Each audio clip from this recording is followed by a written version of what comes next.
कष्टकरी संघर्ष महासंघ महाराष्ट्र राज्य यांच्या वतीनं बांधकाम कामगारांच्या विविध मागण्यांसाठी आपण या ठिकाणी जमलेलो आहोत। खऱ्या अर्थानं महाराष्ट्र राज्यातील बांधकाम कामगारांचे जे पोर्टल आहे ते बंद करण्यात आल्यामुळं बांधकाम कामगारांचे प्रचंड प्रमाणात नुकसान होत आहे।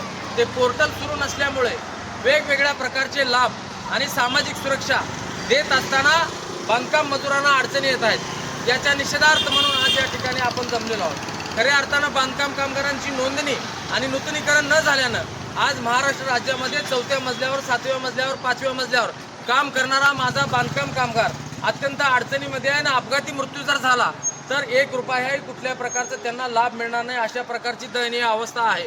आणि भविष्यामध्ये बांधकाम कामगारांच्या पूर्ण योजना ठप्प झालेल्या आहेत। त्याच्यामध्ये शिष्यवृत्ती योजना आहे, घरांची योजना आहे, विवाह अनुदान आहे, प्रसूतीच्या योजना आहेत। अशा प्रकारच्या आज बांधकाम कामगार मुलांच्या शिष्यवृत्ती भरता त्यांना नाकी नऊ येतात, अशी परिस्थिती आहे।